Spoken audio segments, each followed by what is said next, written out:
Alors,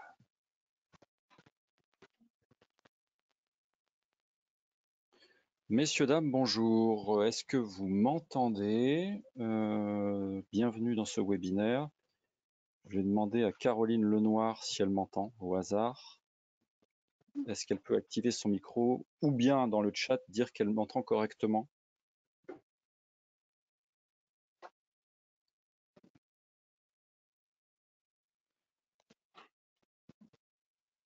Caroline Lenoir est peut-être... Et on va demander à Cécilia. Cécilia, est-ce que vous m'entendez?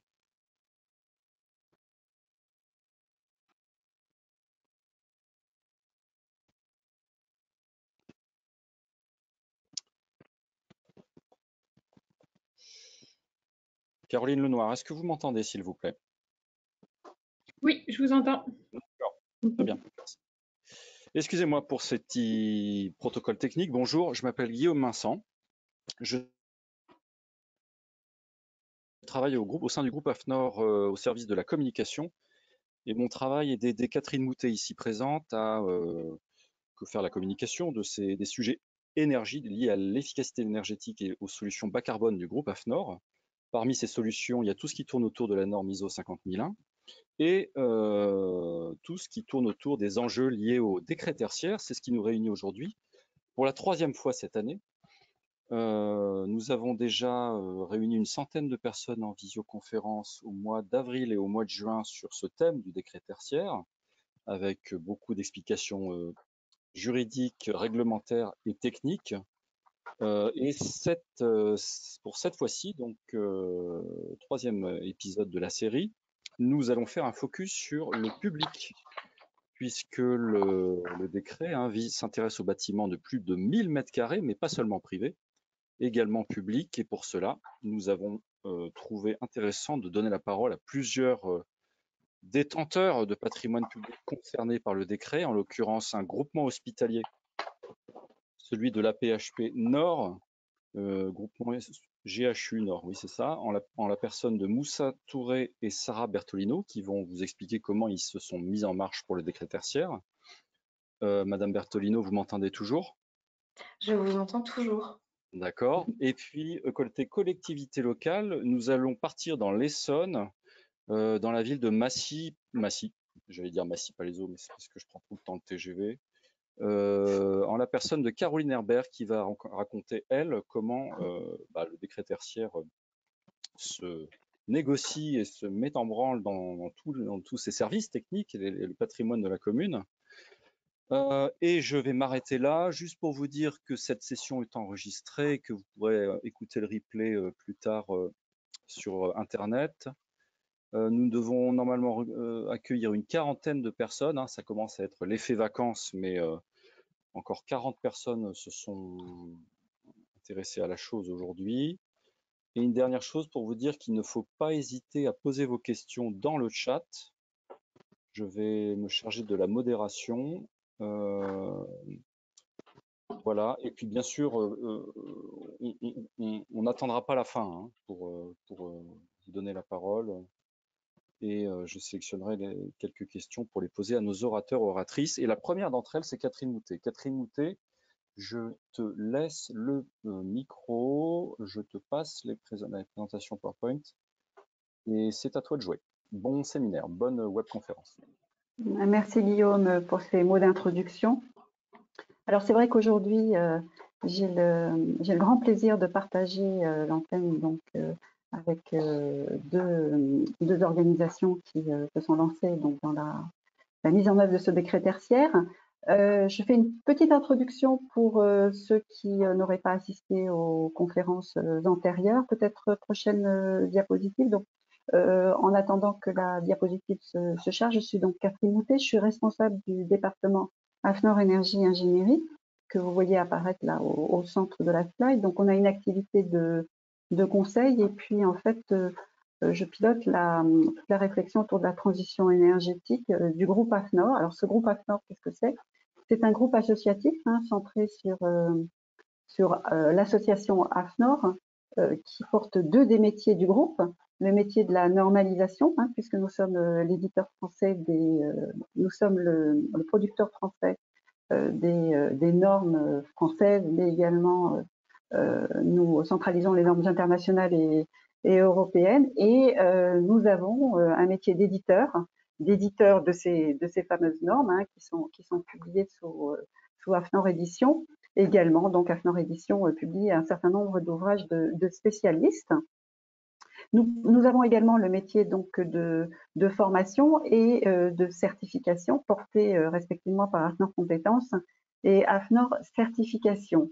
Nous sommes également donc présents en région sur 14 points à travers le territoire et dans une quarantaine de pays au niveau international où nous, en fait, nous apportons des prestations donc de formation et de certification là au niveau international.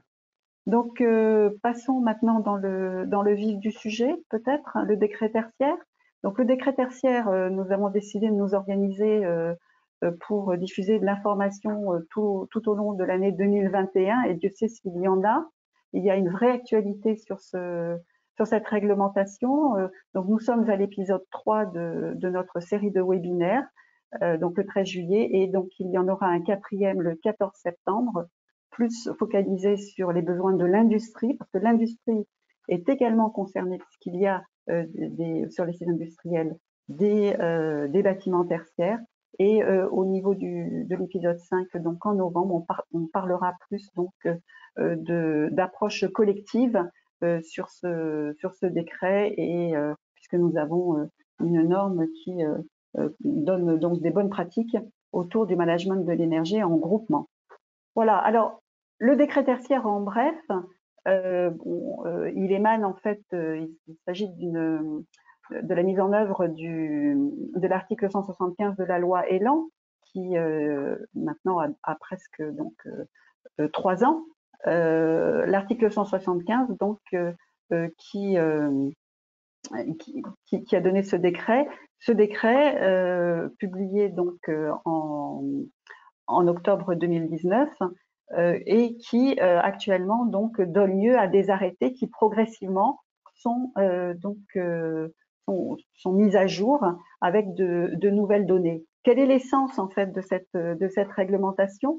Elle concerne des propriétaires et des locataires qui donc déploient des activités tertiaires dans des bâtiments de plus de 1000 mètres carrés. Et l'idée, c'est d'amener donc ces acteurs à réaliser des économies d'énergie, donc à l'horizon 2030, 2040 et 2050, avec des objectifs soit en valeur relative de 40% à l'horizon 2030, ou en valeur absolue avec des seuils qui correspondront donc à des seuils de consommation de bâtiments modernes, donc à l'horizon donc 2030, moins 50% à l'horizon 2040, également un seuil qui sera publié en 2030 ou en 2031. Et donc de moins 60% à l'horizon 2050. Tout ceci, quand on parle donc de seuil en valeur relative, par rapport à une situation énergétique de référence qui correspond à une consommation qui ne peut pas concerner une année qui soit antérieure à 2010. Donc globalement, c'est de faire progresser tout le patrimoine français tertiaire en termes de consommation énergétique par rapport donc à 2010. Et comment on le fait? Eh bien, le décret le précise, il s'agit d'agir sur différents leviers, la performance du bâtiment, c'est-à-dire l'enveloppe, mais pas que. Également, des actions sur les équipements, hein, pour les rendre plus performants, les dispositifs, la mise en œuvre de dispositifs de contrôle actif, l'exploitation de ces équipements, l'adaptation des locaux et le comportement des occupants sont autant de leviers importants à mobiliser et qui seront nécessaires donc à mobiliser pour atteindre donc ces objectifs qui sont ambitieux. Donc, ce qui se passe, c'est que cette réglementation exige donc un rapportage de données à partir donc de l'année 2022. On va le voir sur la slide suivante, sur la plateforme Opera. La plateforme Opera, qui est une plateforme donc qui est gérée par l'ADEME. On va parler donc des actualités sur cette plateforme, et justement donc je vous disais en introduction, il y a une vraie actualité quasiment trimestrielle sur cette réglementation. Et pas plus tard que le 17 juin, donc il y a un peu moins d'un mois, le ministère nous réunissait pour nous faire part d'un certain nombre de la diapositive, voilà, nous l'avons perdue, voilà, nous l'avons récupérée, pour nous faire part donc d'un certain nombre d'évolutions, en particulier sur le périmètre d'assujettissement des bâtiments, puisque comme je vous l'ai dit, il s'agissait donc de bâtiments en usage, en service, de plus de 1000 mètres carrés, et ceci en service à partir de la date donc de publication de la loi, c'est-à-dire à partir du 23 novembre donc, 2018. Maintenant, donc, ce périmètre est en cours d'élargissement, puisqu'il y a un amendement qui a été déposé sur le projet de loi climat et résilience, disant que, en fait, désormais, l'ensemble des bâtiments neufs en service donc est concerné, et non pas uniquement les bâtiments qui étaient en service à partir de 2018. Donc ça, c'est quand même quelque chose d'assez structurant et qu'il faut savoir. D'autres amendements ont été déposés, alors je ne les ai pas vus, mais ils concernent la déduction de la chaleur fatale et la non-augmentation du recours aux énergies non renouvelables. Donc on va en parler certainement dans les futures webconférences, mais pour le moment, je n'ai pas eu donc le texte de ces amendements, à la différence donc du texte sur le périmètre d'assujettissement qui paraît là à l'écran. Sur la prochaine diapositive, je vous indique qu'également donc il y a un report de délai qui concerne donc les modalités de transmission annuelle des données. Dans le décret, en fait, l'alinéa qui disait que, en fait, il fallait commencer donc à faire un rapportage. Ah, Monsieur Touré, bonjour. Donc un rapportage. C'est pas très grave. On est bien content de vous avoir. Donc, qu'il fallait commencer ce rapportage sur la plateforme Opéra à partir donc de fin septembre 2021. Donc, cette date est donc retardée, mais surtout le décret est amendé de façon à ce que s'il y a donc des événements particuliers, comme a été donc ça a été le cas en 2020 et 2021, eh bien donc la puissance publique puisse intervenir, et donc le décret est modifié donc, au 10e alinéa, et il est dit que les modalités il sera dit plutôt, puisque c'est en consultation pour le moment, les modalités de transmission annuelle des données sont précisées par arrêté des ministres chargés de l'énergie et de la construction. Et en l'occurrence, il y a un arrêté modificatif qui est actuellement donc en consultation publique, et qui dit que les données relatives à l'année 2020 sont transmises au plus tard le 30 septembre 2022, et chaque année à partir de 2022 sont transmises au plus tard le 30 septembre les données relatives à l'année précédente. Ce qui veut dire, pour ceux qui ont suivi le film depuis le début de l'année, c'est que le 30 septembre 2022, il faudra faire 3 actions. Il faudra donc faire remonter sur la plateforme Opéra les données de consommation relatives à l'année 2020, les données de consommation de l'année 2021, et également la situation énergétique de référence. Votre année que vous avez choisie pour donc planifier votre situation énergétique de référence. Voilà, donc ça, ce sont des choses importantes. Il y a sur la prochaine diapositive d'autres actualités rapidement concernant la plateforme Opéra. Donc là, c'est le calendrier réglementaire, mais je vous en ai donc déjà un petit peu parlé, puisque j'ai parlé de cet arrêté modificatif 1 qui faisait suite donc la première publication de l'arrêté méthode donc en avril 2020. Il y a eu un arrêté modificatif qui a été publié fin 2020 et publié véritablement donc début 2021. Il faut quand même remarquer le gros effort donc de la DHUP à publier les textes, même donc dans une période qui était quand même assez mouvementée. Et donc, nous avons actuellement une consultation sur la révision donc, du décret dont je viens de vous parler et un projet d'arrêté de modificatif pour donc le report de reporting et donc un projet d'arrêté modificatif 3 qui viendra compléter progressivement donc tous les seuils et donc en valeur absolue et également les données nécessaires pour donc ajuster les consommations donc au taux d'activité, etc. Et donc un dernier arrêté modificatif donc qui concernera à mon avis donc essentiellement les seuils donc en des territoires outre-mer. En ce qui concerne le planning de déploiement de la plateforme, aujourd'hui donc le site internet est la plateforme Opera. Donc aujourd'hui le site internet est ouvert. On peut avoir accès et commencer à enregistrer donc ces données pour des cas simples. À la fin de l'année 2021, l'ADEME nous a informé qu'on pourra faire toutes les déclarations, quel que soit le type de compte de patrimoine. Et donc l'apport des données en direct, donc à partir des sources des distributeurs. En avril 2022, donc on pourra saisir donc les données des situations, des années, des situations de référence. Et donc au début de l'été 2022, 1er juillet, ça sera donc l'ouverture de la génération de l'attestation annuelle. Et puis les agents de l'État pourront commencer à effectuer leur contrôle.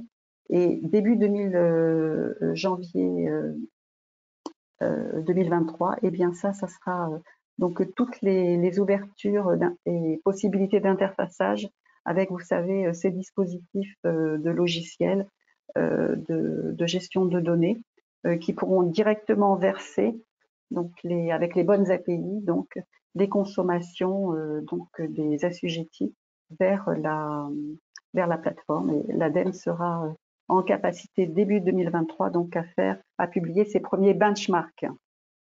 Voilà, j'ai essayé d'être le plus rapide possible. De toute façon, ces diapositives seront mises à disposition et vous avez donc les différents sites de la DHUP et de l'ADEME qui sont à votre disposition pour vous apporter donc tous les détails. Mais je tenais à faire cette information parce que c'est quand même assez important.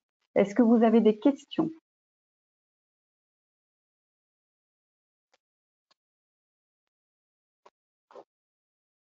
Alors pour ça, vous utilisez le petit panneau de contrôle de la plateforme GoToWebinar à droite, dans la flèche questions. N'hésitez pas à la poser. Karine nous dit que c'est très clair, merci beaucoup. Moi, je voulais juste rajouter, Catherine, que le président de la République hier a fait allusion quand même à l'enjeu énergétique, de la rénovation énergétique du patrimoine bâti français au titre de la relance économique. Donc, on est aussi dans cette optique-là, quoi, dans une reconstruction et une appropriation des enjeux écologiques et énergétiques post-Covid. Alors, y a-t-il des questions? Non. Bah, écoutez, si on n'a pas, on passe la parole à nos témoins. Donc, petit rappel pour ceux qui prennent en cours de route, nous avons un témoin de collectivité locale, la ville de Massy, qui va nous parler de ses bâtiments, et un témoin du secteur hospitalier. Je vous propose de commencer avec la ville de Massy. Caroline Herbert s'occupe du sujet à la ville de Massy, dans l'Essonne. Caroline, je vous passe la parole. Bonjour. Donc, je vais parler pour le compte de la ville de Massy, poste que j'occupais depuis plusieurs années. Aujourd'hui, c'est les jours où je change de collectivité et j'ai traversé la route et je suis maintenant à la mairie de Palaiseau. Donc, vous parliez de Massy-Palaiseau, c'est très proche, mais c'est deux collectivités différentes. Voilà, juste ce petit aparté. Donc aujourd'hui, je vais parler pour la commune de Massy. Donc, nous avons engagé une démarche pour le décret tertiaire avec 31 sites, ce qui représente 85 établissements, puisqu'on peut raisonner par site ou par établissement. Ça représente 130 000 mètres carrés sur notre patrimoine. C'est l'équivalent de 2 tiers de notre patrimoine. Donc, c'est quand même très important. Voilà, les caractéristiques sont assez classiques pour une collectivité locale. Donc, nous avons de nombreux équipements scolaires, des équipements sociaux, des équipements sportifs d'envergure, et puis des caractéristiques qu'on retrouve pas forcément chez tous les propriétaires, mais des multi-utilisateurs qui rendent l'usage plus complexe, peu de gestionnaires du site, un mode de fonctionnement assez centralisé ou autonome, et une maintenance centralisée avec nos équipes du centre technique municipal ou nos exploitants. Alors, Voilà. Madame Herbert, j'ai envie de vous poser tout de suite une première question. Mais comment vous avez réussi à mobiliser votre commune sur cette nouvelle réglementation que l'on voit qui finalement bon, est repoussée, mais comme l'a dit la DHUP, il faut justement profiter de ce temps qui est donné pour mettre à plat donc les données, donc travailler sur son périmètre.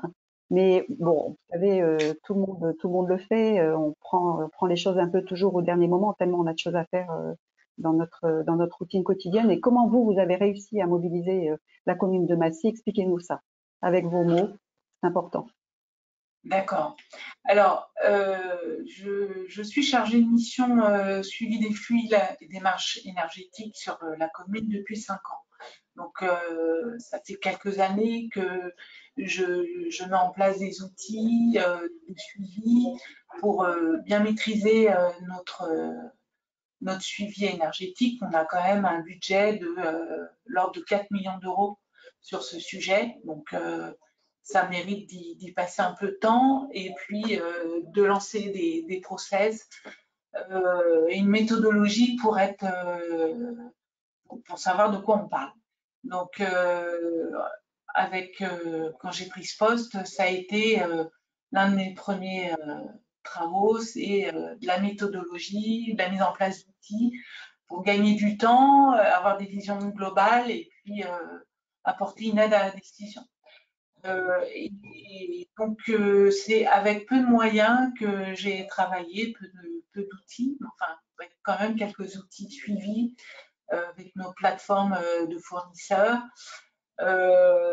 du tableau Excel, un outil merveilleux, mais pas d'outils et de logiciels globalisés. Donc, c'était pour moi quelque chose que je voulais mettre en place, mais qui avait un petit peu de mal à être perçu par mon organisation. Et quand est arrivé le décret tertiaire, j'ai vu effectivement à la fois une obligation, mais un objectif à atteindre qui semblait correspondre à moi au sens que je donnais à mon travail, travailler sur les économies d'énergie, et une méthodologie et une stratégie sur lequel je voulais rebondir pour faire avancer ma collectivité en termes d'outils et de suivi stratégique. Donc, c'est comme ça que j'ai été entendue et qu'il a été décidé, donc à l'été dernier, de se mettre dans les starting blocks pour répondre aux objectifs de septembre 2021, de répondre au décret tertiaire. Voilà, donc on a quand même un gros patrimoine. Il a été décidé de faire une mise en concurrence de 5 bureaux d'études pour nous accompagner dans la démarche. Et dans cette démarche, dans ce choix, nous avons privilégié un prestataire qui était énergéticien avec une expertise management informatique, data pour nous accompagner sur cette démarche. Et nous avons choisi le groupe AFNOR pour nous accompagner. Démarche qui a commencé en janvier 2021 et qui est toujours en cours. Voilà. Très bien, peut-être maintenant que Moussa Touré est parmi nous, merci beaucoup à Madame Herbert, peut-être nous présenter la PHP, comment donc vous vous positionnez en termes de démarche développement durable de façon à bien remettre dans son contexte l'approche des critères tiers, parce que à la PHP qui est aujourd'hui c'est la journée à PHP, hein, on avait Martin Hirsch sur les ondes et je me suis dit ben, c'est bien parce que même vous voyez sur l'énergie on est là aussi avec la PHP. Voilà, donc bienvenue Monsieur Touré. Merci infiniment, comme Madame Berber, de témoigner. Et donc la présentation de la PHP. Donc si tu peux avancer, Guillaume. Eh bien, c'est parti. On vous remercie encore de nous avoir conviés avec Sarah Bertolino à ce webinaire. Voilà, on est vraiment très honorés. Et donc très rapidement, l'assistance publique hôpitaux de Paris, ce sont 39 hôpitaux répartis dans l'Île-de-France.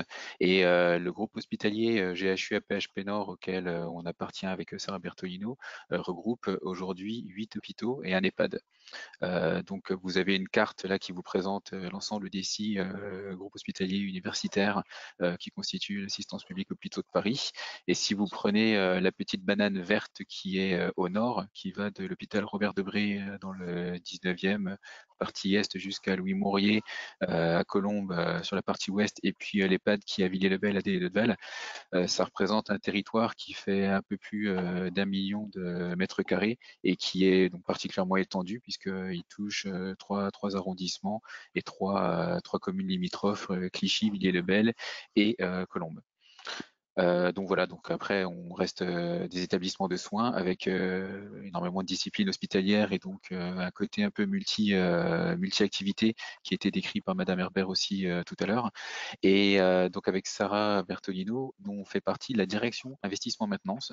Alors c'est peut-être pas connu de tout le monde, mais dans chaque groupement hospitalier ou groupe hospitalier universitaire, vous avez des directions fonctionnelles, dont une direction qui est en charge de la construction, de la rénovation du patrimoine immobilier hospitalier, de sa maintenance et également de l'achat, la maintenance et puis la mise au rebut d'équipements biomédicaux.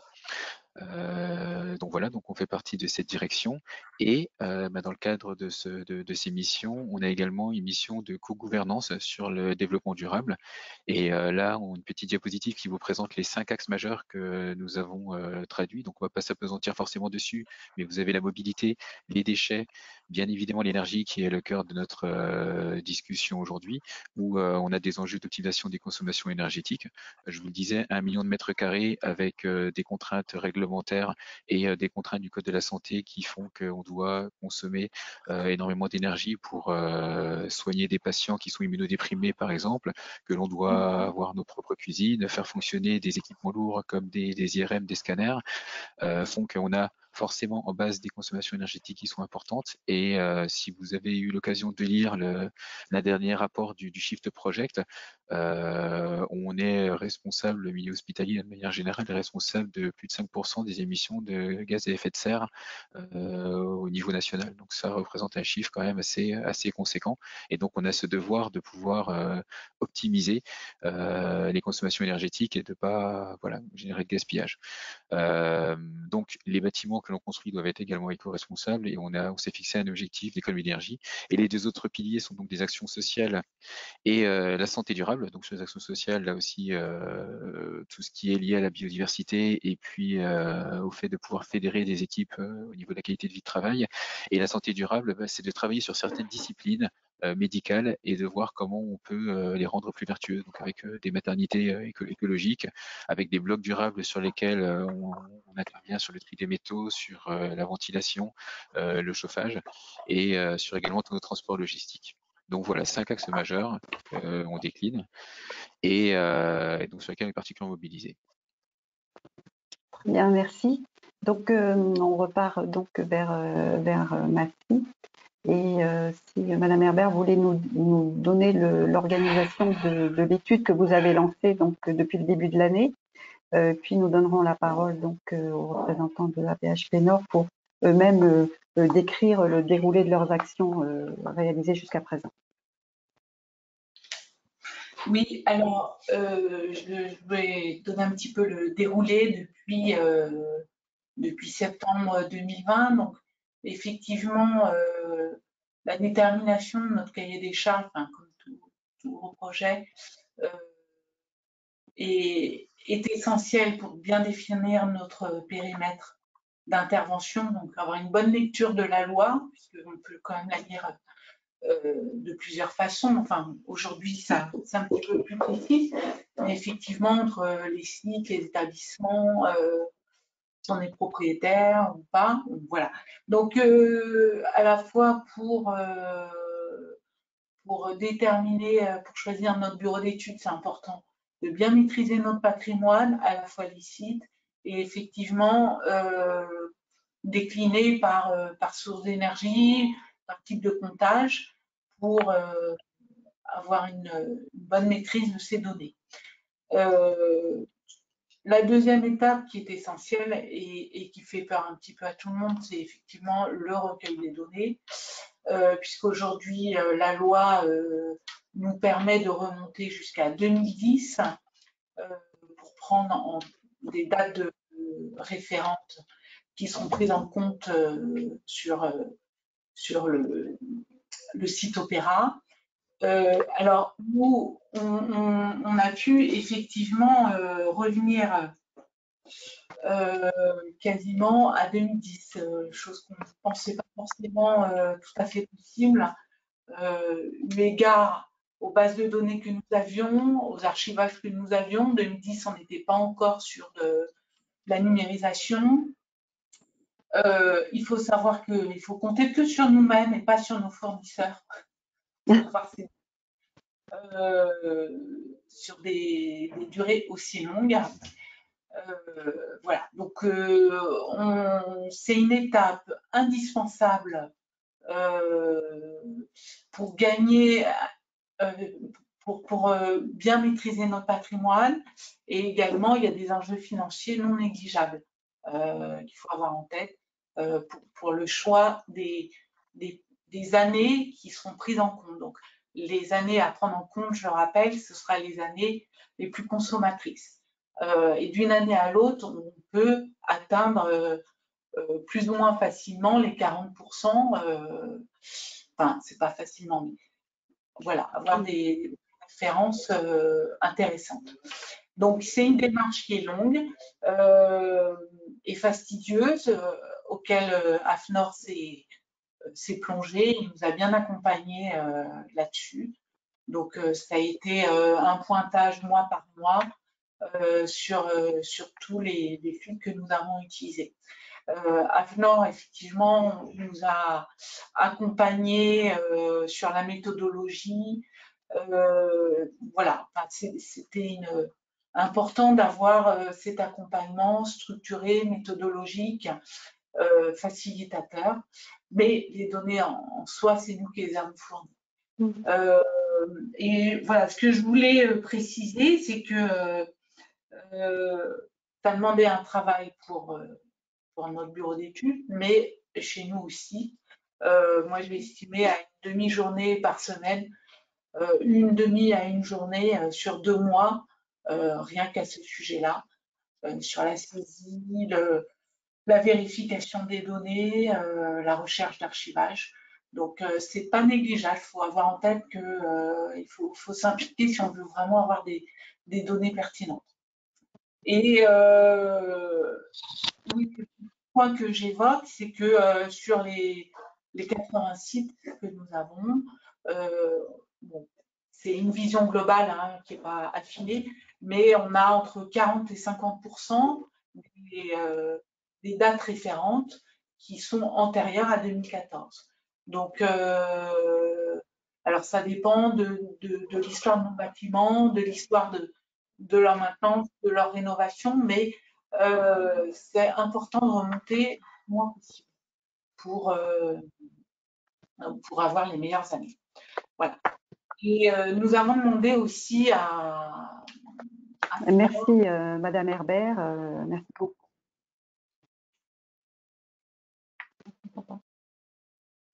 On ne vous entend pas. Allô? Voilà, là on vous entend. Les 2-3 dernières phrases, on ne les a pas entendues, Madame Herbert. Oui, alors, ce que je disais, l'importance de revenir en arrière sur les 10 dernières années, puisqu'on a 40% de nos sites pour lesquels on va choisir des années antérieures à 2014. D'accord, merci beaucoup.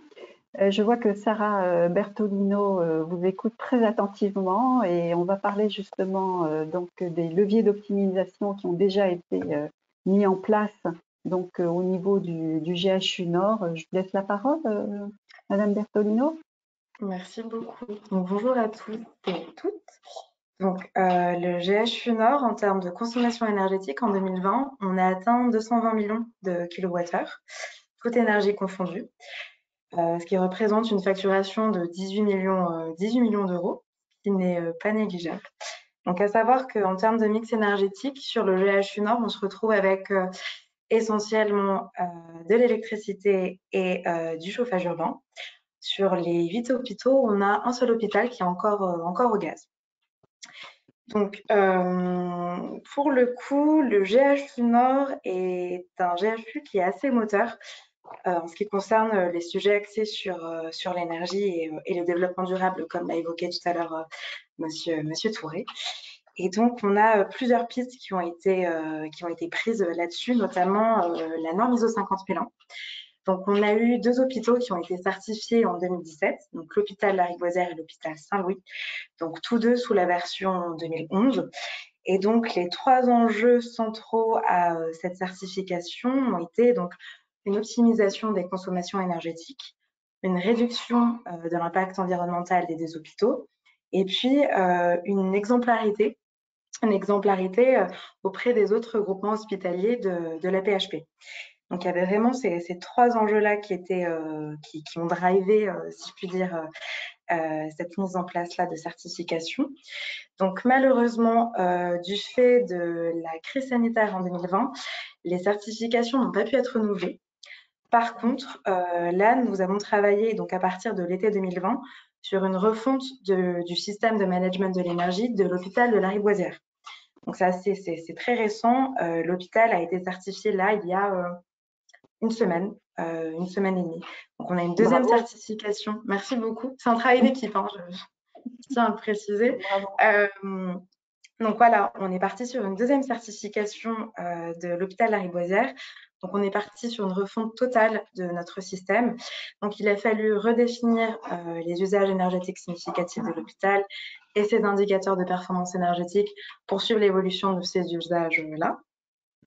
On a on a gardé cet objectif de réduction de 2% des consommations énergétiques, toute énergie confondue, chaque année, donc avec une année de référence qui est l'année N-1 à chaque année en fait de la vie du système. Et puis en parallèle, j'ai mis l'accent sur la construction donc sur la diapositive, j'ai mis l'accent sur la construction de la revue énergétique. Donc la revue énergétique qui est l'un des documents centraux en fait, d'un SME, c'est pas le seul, mais c'est vraiment le document qui va servir de carnet de bord de l'identité énergétique de l'hôpital, parce que dans ce document-là, on va retrouver les consommations passées, présentes, futures, la méthode de définition des UES, des IPE. Donc, c'est vraiment une carte d'identité ultra détaillée du contexte énergétique de l'hôpital en question, en l'occurrence Lariboisière. En parallèle de cette démarche d'ISO 50001, il y a eu le recrutement d'un référent énergie donc propre au GHU Nord. Donc là, Moussa Touré pourra en parler, est plus à même d'expliquer l'intérêt et la nécessité d'avoir recruté un référent sur son périmètre. Mais si je pouvais rapidement résumer les choses, l'idée, c'était vraiment d'avoir en interne une personne qui soit en mesure de piloter et suivre les projets axés sur l'énergie. Donc, parmi ces projets-là, on peut retrouver tout ce qui est lié au certificat d'économie d'énergie, décret tertiaire, loi Elan, ISO 50001. Ensuite, l'idée, c'était vraiment d'avoir quelqu'un qui soit en mesure de suivre, analyser les consommations énergétiques et puis surtout de fédérer, donc de faire le lien entre les équipes sur site et puis les prestataires externes au GHU. Donc, ça va passer par les fournisseurs d'énergie, les distributeurs. Voilà, il y a une pluralité d'acteurs qui sont concernés par tous ces sujets-là. Et puis pour finir, donc là pour le coup, ça découle complètement de ce point-là, c'est qu'on a fait le choix d'intégrer, enfin Moussa Touré a fait le choix de vraiment intégrer toutes les parties prenantes sur site, donc notamment les ingénieurs maintenance, et de créer ce qu'on appelle un point mensuel énergie. Donc comme son nom l'indique, qui a lieu tous les mois. Et l'objectif, c'était vraiment de créer une dynamique d'échange, donc de faire un point sur les consommations énergétiques et de potentiellement mettre l'accent sur des dérives énergétiques. Donc de pouvoir sur le coup définir la cause, trouver une solution. Donc au-delà de ça, il y a aussi cette idée de pouvoir de centraliser en fait un retour d'expérience de chacun et de faire le point après chaque mois sur l'évolution de toutes les missions énergie. Voilà. Merci beaucoup pour ce témoignage extrêmement concret. Et puis, je vais redonner la parole à Madame Herbert, puisque, donc, en termes de méthodologie, on a parlé de la collecte des données.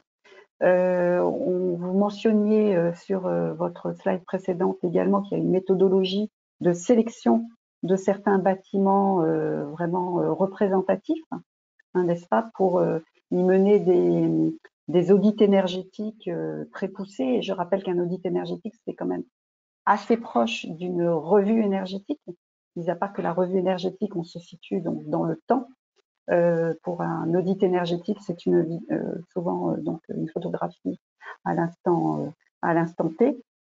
Et donc maintenant, qu'allez-vous faire à Massy, et comment vous-même vous allez vous organiser sur votre nouveau poste situé donc au-delà de la rue là que vous avez traversée, mais je pense avec une équipe bien différente. Voilà, Madame Herbert, on vous écoute. Voilà, alors les premiers résultats que l'on a eus avec AFNOR sur le diagnostic permet d'avoir une photographie, on va dire, colorée, mathématique de nos équipements, mais très parlante. Donc pour nous, ça a été quand même on a eu quelques surprises sur des équipements qui étaient loin des objectifs ou proches des objectifs, trop consommateurs par rapport à des bâtiments neufs. Voilà. Donc, ça nous a beaucoup interpellé, l'équipe de direction et moi-même, sur nos équipements, où on se rend compte que, voilà, avec cette lecture, on a quelques surprises.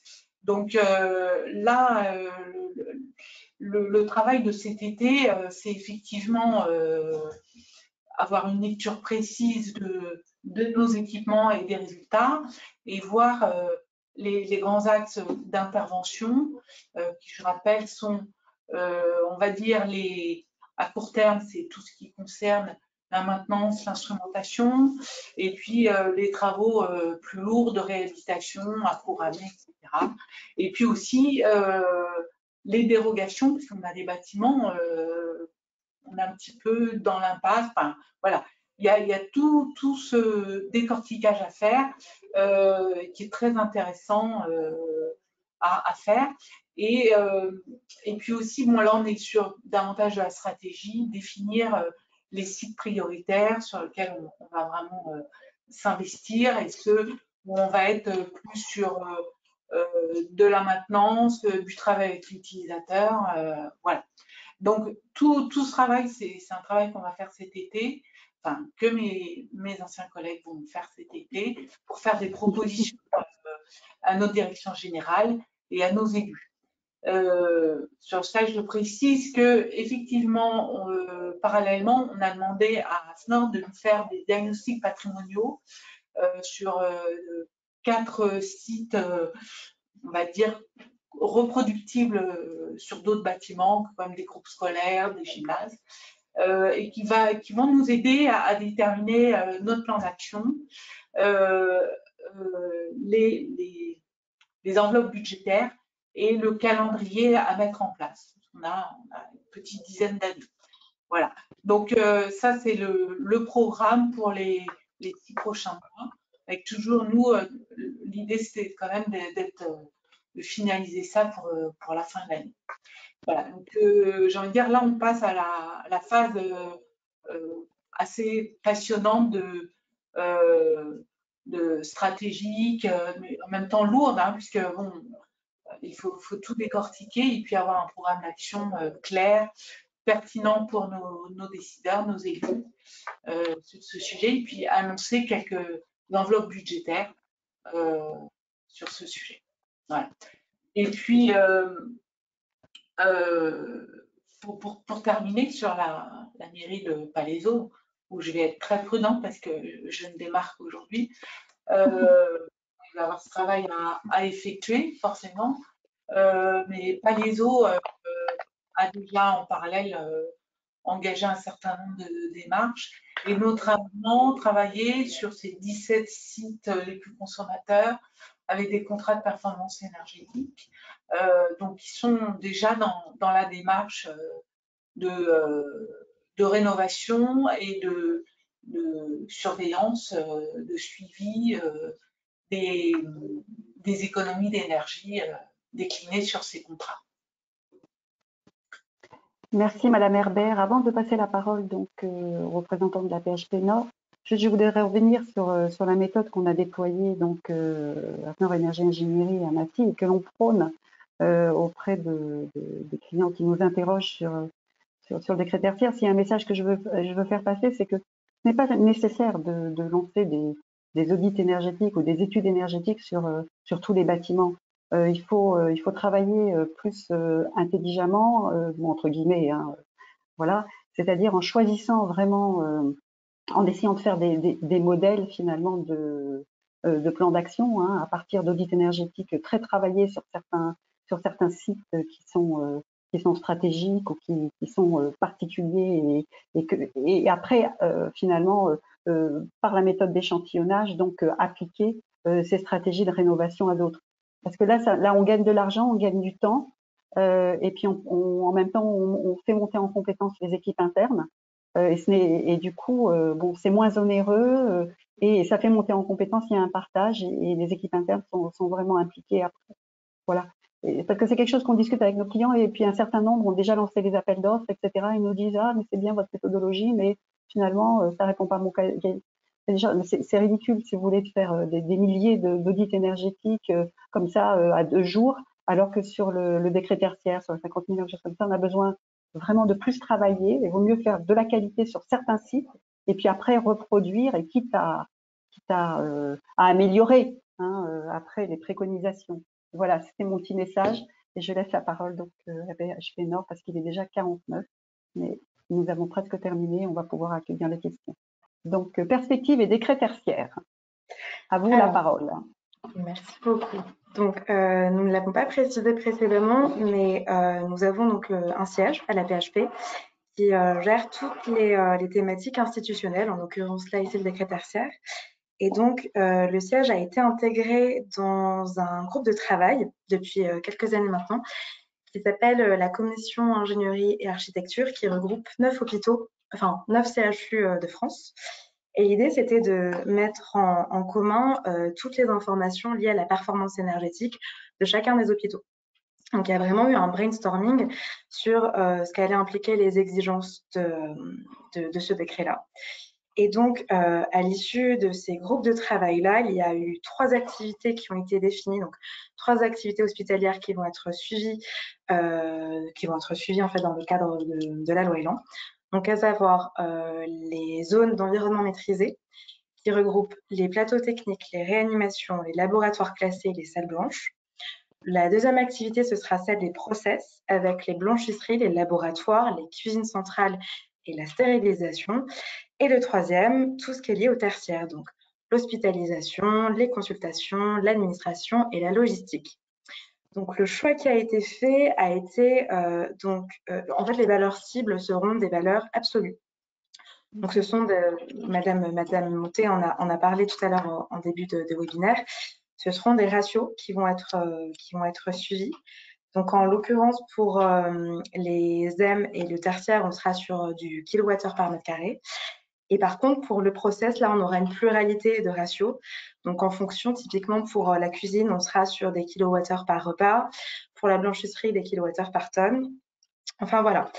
Donc, ce qui est intéressant à savoir, c'est que le tertiaire représente 70% des consommations énergétiques d'un hôpital. Et les M et les process réunis représentent 30% des consommations. Je vais y arriver. Donc, la stratégie de l'AP-HP, donc du siège, a été d'uniformiser l'année de référence qui va être retenue. Donc, pour l'entièreté des hôpitaux et des bâtiments, on sera basé sur l'année 2013. Voilà. Et le gros enjeu là qui va se présenter à nous sur les mois à venir, ça va être de déployer une stratégie de plan de comptage sur les hôpitaux. Donc, ça va être un challenge non négligeable. Mais voilà, c'est ce qui nous attend sur les mois à venir.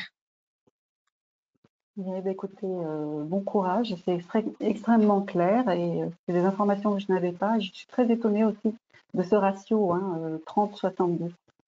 Oui. Voilà. Oui. Le comptage, c'est important. Hein. Oui, complètement. Parce que ça écarte des idées reçues. Voilà. Très bien. Eh bien, écoutez, les présentations sont terminées. Je passerai très très rapidement sur notre offre. Bon, Madame Herbert en a largement parlé. Bon, nous intervenons également en formation et puis donc c'est vrai que la FNOR, ça a été vraiment une décision qu'on a prise il y a quelques années de vraiment s'orienter vers le mesurage ex post et d'avoir une compétence autour de cette analyse de données. Et on s'est en fait doté d'une plateforme de management de l'énergie, en fait une plateforme de monitoring des données énergétiques, parce que ça nous paraissait vraiment extrêmement important de donner à nos clients donc la vision vraiment exacte est basée sur du mesurage réel donc de leur consommation et par là des effets de leurs actions. Voilà, et puis bien entendu, mais ça vous le savez, comme organisme de certification, en particulier sur l'ISO 50001. Maintenant, place aux questions. À vous la parole. Il nous reste 6 minutes. Je pense qu'on peut recueillir un certain nombre de questions. Oui. Après, je trouve, et je voudrais vraiment remercier nos intervenants, extrêmement pratiques et très intéressantes, même pour moi, qui connaissais un petit peu. Alors, Catherine, j'ai l'impression que nos participants soit ne maîtrisent pas l'outil question, soit n'ont pas envie de poser des questions, puisque pour l'instant, j'en ai aucune qui apparaît dans le fil. Ah.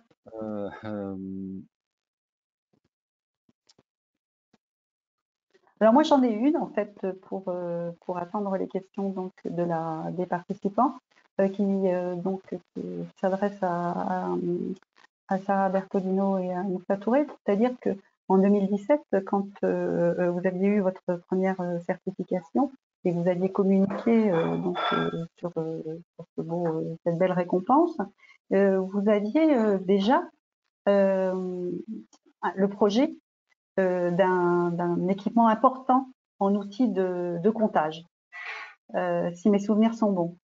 Donc là, vous allez en fait réutiliser, adapter donc tout ce tissu d'outils de comptage que vous aviez dans lequel vous aviez investi à l'époque. Il me semble que c'était surtout à la Riboisière, mais je ne m'avancerai pas plus là-dessus. Oui, du coup, je vais répondre parce que cette partie, Sarah ne la connaît pas ou moins. On s'était effectivement lancé dans un plan de comptage pour deux sites, le site de la Riboisière et le site de Saint-Louis, et on avait obtenu des budgets qui devaient être à peu près de 300 000 € pour équiper les deux sites. Et en fait, comme c'était une première fois, on avait réfléchi une stratégie de déploiement de plan de comptage, où installer les capteurs et comment récupérer les données avec quel type de logiciel de supervision. Et la difficulté à laquelle on était confronté, c'est une difficulté de configuration de nos installations électriques qui ont fait que certaines données qu'on voulait assez fines, et je vais prendre l'exemple des blocs opératoires parce que c'est le plus parlant. Sur le site de la Riboisière, on a un peu plus d'une douzaine de blocs opératoires et on voulait pouvoir compter bloc par bloc les consommations énergétiques, et les câblages électriques fait que on était dans l'incapacité de pouvoir récupérer les données isolées. On était systématiquement sur des groupements de blocs opératoires. Du coup, ça nous a un petit peu amené à modifier notre stratégie et la manière dont on interprétait les données. Et c'est vrai que c'est un des points, si on doit sensibiliser quelques acteurs de la maîtrise d'ouvrage public ou privé qui nous écoutent, c'est un des points d'attention. Il faut finalement avoir une connaissance assez fine de ces installations électriques et des plans de câblage pour être certain d'aller finement dans les données. Sinon, on va se retrouver avec des macro-données. Alors, on peut en faire des choses, hein, mais typiquement, quand on se rend compte de l'évolution du décret tertiaire, et nous, c'est l'un des axes sur lesquels on doit vraiment travailler sur les bâtiments existants, c'est qu'on a du mal à isoler par activité ou par spécialité ou par discipline. On a des bâtiments parfois pluridisciplinaires et quand vous voulez obtenir les données sur l'hospitalisation Faire des versus, je sais sous-comptages, pas moi, ouais. la cuisine, voilà, ça devient plus compliqué. Merci pour ce témoignage, ouais, vraiment. Alors, Catherine, j'ai maintenant des questions. Vous m'entendez? Oui. Oui. Une question pour Madame Herbert. Est-ce que la politique énergétique a joué dans le scrutin de l'année dernière? Est-ce que les élections municipales, le sujet de la maîtrise de l'énergie a été mis sur la table aussi bien à Massy qu'à Palaiseau? J'ai envie de dire qu'on est sur une continuité. C'était un sujet qui avait été déjà bien lancé avec le mandat précédent, et on est dans une continuité sur ce sujet. D'accord, donc 2014 plutôt alors. 2014? Je n'ai pas compris. Oui, le mandat précédent en fait, le scrutin précédent, c'était 2014. Ah oui, d'accord. Oui. Oui, alors 2014, ça remonte un petit peu. Et puis moi, j'ai pris mes fonctions en fin 2015.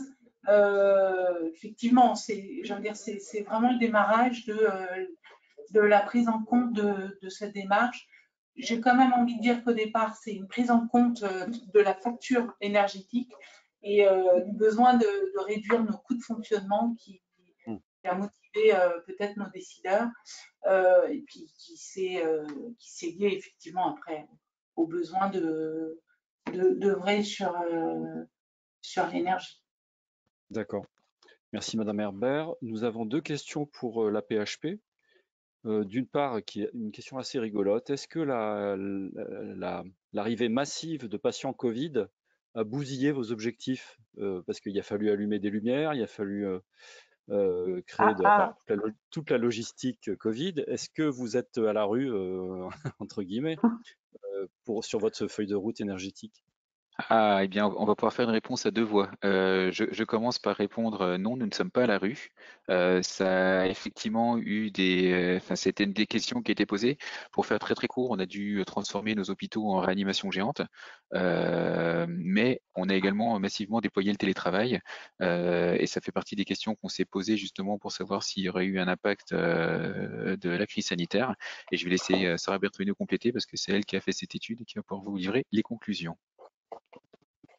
Et donc, la conclusion a été qu'il y a une compensation des consommations énergétiques, enfin, du moins de l'effet, en gros, le télétravail a permis de faire des réductions d'économie d'énergie.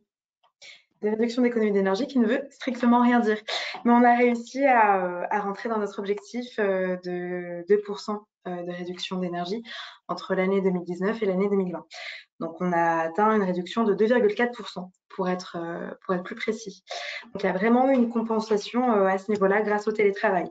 Si le télétravail n'avait pas été imposé, je doute qu'on aurait pu atteindre cette réduction-là. Mais pour le coup, pas d'externalité négative sur notre objectif de réduction. Et peut-être, pardon, désolé, peut-être allez. un petit complément aussi. Donc, je vous parlais de réanimation géante. Il y a un autre point qui était particulièrement vrai pour la première vague, mais un peu moins pour les suivantes, c'est la déprogrammation de certaines activités hospitalières et certaines activités consommatrices. Pendant la première vague, on a eu moins de blocs opératoires en fonctionnement et ça a également été un des facteurs qui a pu jouer. Désolé, Madame Moutet, je vous laisse la parole. Non, mais je voulais juste dire que ce type de variabilité de l'activité, justement, on peut la normaliser. Bon, c'est pas si évident que ça, mais à travers les facteurs d'intensité d'usage qui sont d'ailleurs bien pris en compte dans le décret. Voilà. Je dis pas que que c'est simple. Hein. D'accord. Et une auditrice nous demande, donc toujours à la PHP, si la certification ISO 50001 est incontournable pour réussir ce pari du décret tertiaire et celui de la maîtrise de l'énergie. Est-ce que sans démarche de certification, vous auriez eu autant de ressources et de motivation? Ah, c'est une question, il nous faudrait 4 heures pour pouvoir y répondre. Alors, je peux avoir, enfin, Sarah n'hésitera pas à me contredire, mais je dirais pas que c'est un incontournable. Par contre, c'est particulièrement aidant. À partir du moment où vous lancez dans une démarche de certification, vous avez déjà, il y a un côté très fédérateur. C'est clairement pas dans l'ADN des directions investissement maintenance jusqu'à présent de pouvoir rentrer dans ce type de démarche. Si vous avez une mise en place d'un protocole un peu qualité. Vous devez rédiger vos procédures, vous devez un peu plus creuser, approfondir ces données énergétiques et derrière, après, pour vous projeter dans l'application du décret tertiaire, vous avez déjà quelque part un peu calibrer votre esprit pour justement réussir à vous dire comment on va raisonner pour telle typologie d'activité et ainsi de suite. Et toutes ces démarches qualité, nous on est très contents et était très motivés de se lancer dans l'ISO 50001 et c'est un plus. Je pense qu'on peut se lancer dans le décret tertiaire sans être passé par l'ISO 50001. C'est le cas pour les équipes de Madame Herbert, si j'ai bien compris. Ça n'empêchera pas d'y arriver. Mais nous, c'est vraiment cette étape qualité et c'est quelque chose qui n'existait pas ou peu dans les directions techniques jusqu'à présent. Merci, Monsieur Touré, pour votre réponse.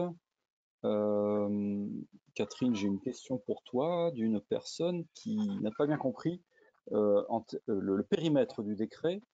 Elle nous dit qu'elle a compris que celui-ci, le périmètre, était étendu à l'ensemble des bâtiments neufs, mais quel était le périmètre initial? Le périmètre initial concernait des bâtiments qui étaient en service à la date de l'apparition de la loi Elan, de l'article 175, c'est-à-dire au 23 novembre 2018. Ouais, en service à fin 2018. D'accord. Voilà.